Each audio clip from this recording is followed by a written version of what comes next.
कल्पना करा, वर्षातला एक असा दिवस आला तर ज्या दिवशी तुम्ही जे काही कराल, जो काही संकल्प घ्याल, त्याचं फळ अनंत होईल. म्हणजे तुम्ही एक छोटंसं बीज पेराल आणि ते एका अशा विशाल वृक्षात वाढेल जो कधीच संपणार नाही. होय, असा एक दिवस आहे आणि आज आपण त्याच अनंत शक्यतांनी भरलेल्या सणाबद्दल बोलणार आहोत. अक्षय तृतीया. पहा, हा फक्त एक सण नाही, तर हा एक कॉस्मिक गेटवे आहे. एक अशी संधी जी आपल्या आयुष्याला पूर्णपणे नवी दिशा देऊ शकते. अक्षय म्हणजे काय? अक्षय म्हणजे ज्याचा कधी क्षय होत नाही, जो कधी संपत नाही. अशी मान्यता आहे की या दिवशी सुरू केलेलं कोणतंही काम, गुंतवणूक असो, चांगलं कार्य असो, ते अक्षय होतं. म्हणजेच काळानुसार वाढतच राहतं, कधी कमी होत नाही.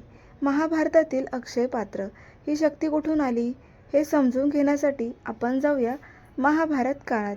पांडव जंगलात होते, खायला काहीच नव्हतं. तेव्हा सूर्यदेव त्यांच्या भक्तीने प्रसन्न होऊन त्यांनी दिलं एक दिव्य वरदान, अक्षय पात्र. हे पात्र द्रौपदी जेवायच्या आधीपर्यंत सतत अन्न देत राहायचं. फक्त हे पण जादू नव्हतं, हा एक संदेश होता. निस्वार्थपणे देणाऱ्याला विश्व अनेक पट परत देतं. ज्योतिषशास्त्रातील रहस्य, या दिवशी आकाशातही खास योग तयार होतो.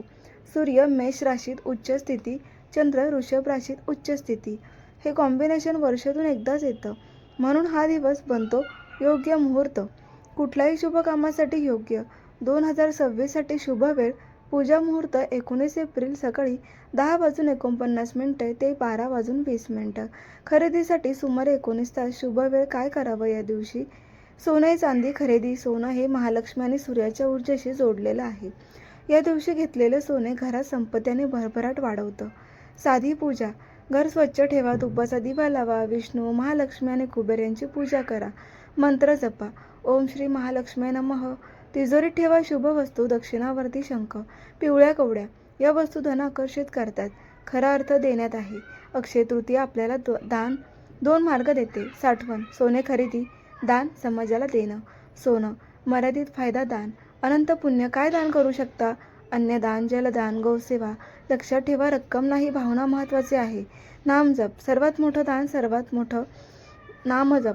तुम्ही देवाचं नाव घेतलं आणि ते कोणाच्या कानावर पडलं, त्याचंही कल्याण होतं. अंतिम संदेश. प्रकृतीचा नियम बघा. सूर्य प्रकाश देतो, नद्या पाणी देतात, झाडं फळं देतात. ते काही साठवत नाहीत, म्हणून कधी रिकामेही होत नाहीत. खरी संपत्ती साठवण्यात नाही, तर ती वाटण्यात आहे.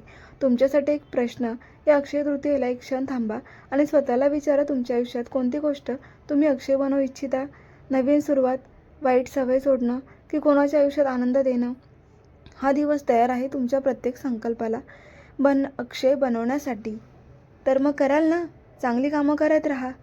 भेटूया अशाच नवीन अपडेटसोबत. पाहायला विसरू नका देवांच्या कथा.